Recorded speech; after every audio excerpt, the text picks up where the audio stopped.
Welcome to Rants TV, Travel and Events.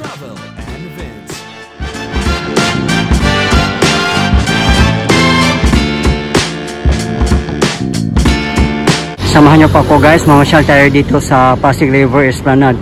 At kasalukuyan nandito ako sa Jones Bridge. Ayan. At yung sa baba natin ay Pasig River Esplanade, Phase 1A and B. Ito yung likod ng Post Office Building. Ayan no. At maganda rin siya kahit sa araw. Ayan, at yung tapat natin ay Escolta. Ayan. Diyan ako dumaan kanina sa may Plaza Yushchenko. At napakalapit lang din kung gusto nyo maglakad from Carriedo Station. Isa sa pinakamalapit na station bukod sa Central Station. Depende na lang po sa inyo kung saan kayo komportableng maglakad. Sobrang lapit ng lakarin kung galing kayo sa Central Station or Carriedo Station.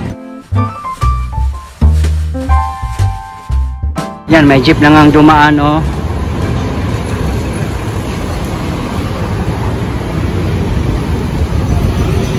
At yan yung CR.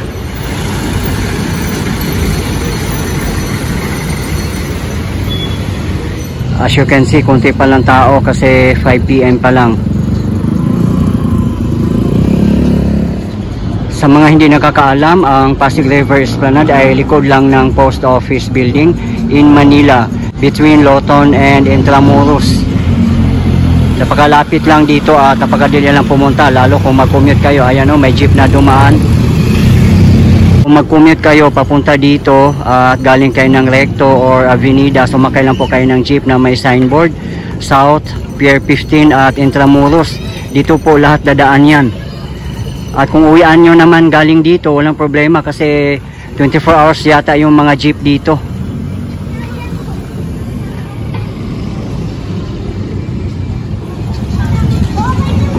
Kunti pa lang mga vendors dito ngayon sa labasan. Dito nga nakapwesto yung mga vendors natin sa tapat lang ng grand entrance ng Esplanade.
Yeah, maaga pa kasi hindi pa gumagana yung mga water fountains dito.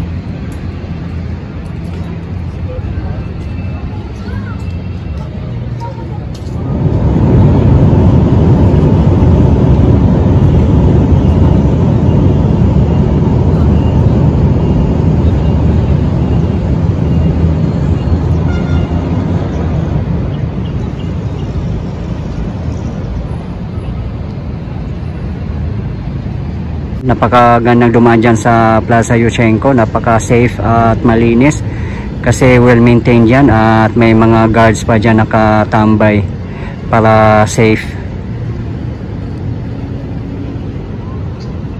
Central Station naman kayo bumaba, napakadali lang din pumunta. Yun ang pinakamalapit talaga. Diyan lang kayo dumaan sa may Arroceros Park at Liwasang Bonifacio. Then makikita nyo na ang Post Office Building. Pasig River Esplanade ay sa likod lang ng Post Office Building. Esplanade walang makakainan dito unless bumili kayo dyan sa labasan, mga outside vendors. Ang mga kainan ng Esplanade ay doon sa kabilang side sa may Phase 1C. Andoon yun at doon din makikita ang the iconic Binondo Bridge.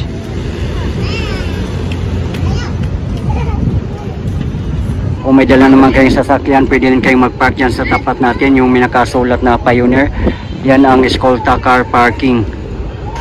Napakalapit lang, dyan lang kayo dumaan sa may Jones Bridge. Ayan o.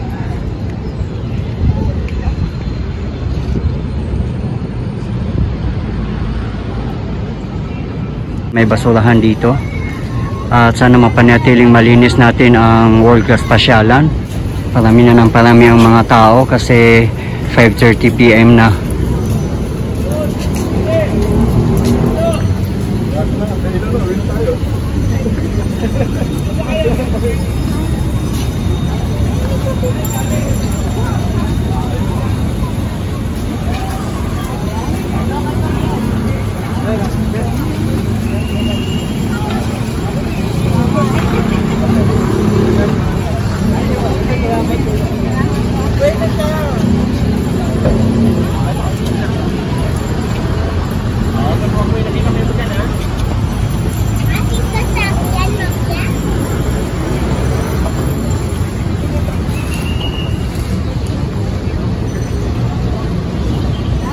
Sa may mga maraming puno, yan ang Liwasang Bonifacio.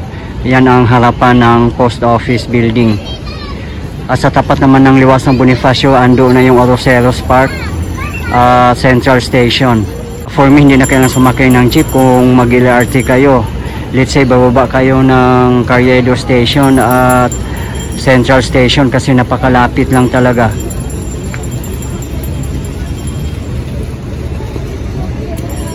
Sana ma-maintain natin ang cleanliness and orderliness dito sa World Class Pasyalan natin. Handog ng PBBM admin para sa bayan.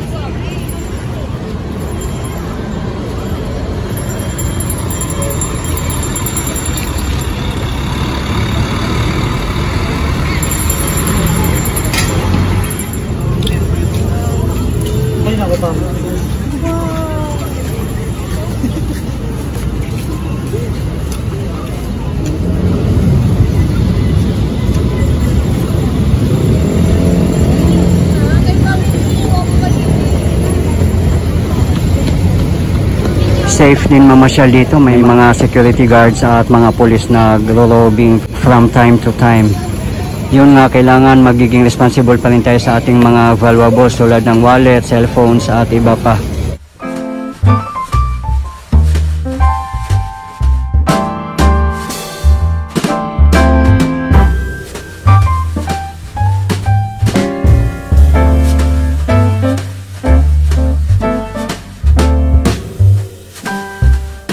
Ang kagandahan sa Esplanade na to, may mga upuan silang ginawa. Kaya as you can see sa mga gilid may mga mauupuan.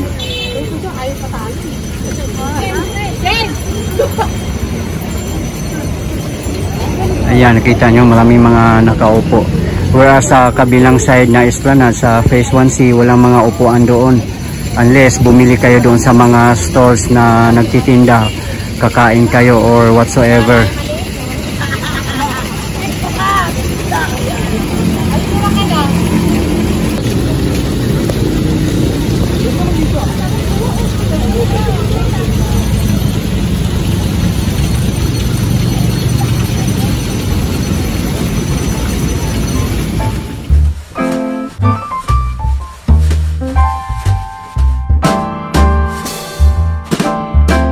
Ayan, dito nakapwesto yung mga pulis natin at mga security guards.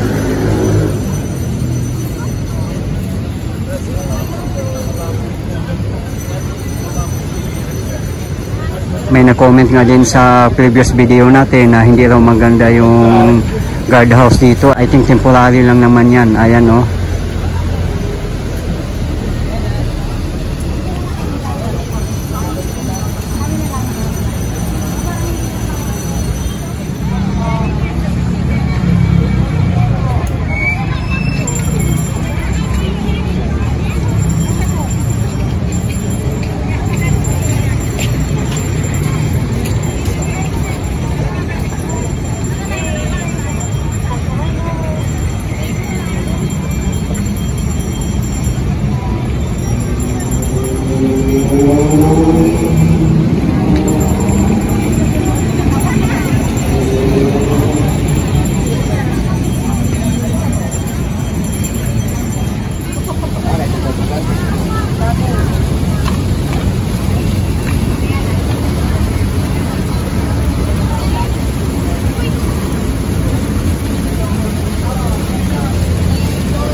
May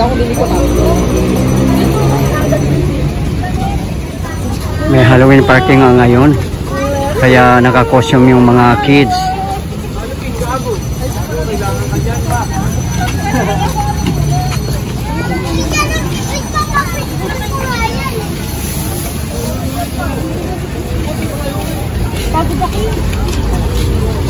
Dito po kayo dadaan kung pupunta kayo sa Pasig River Esplanade Phase 1C. Hindi na po kailangang lumabas ng Esplanade. Dito na po ang daanan niya sa ilalim ng Jones Bridge.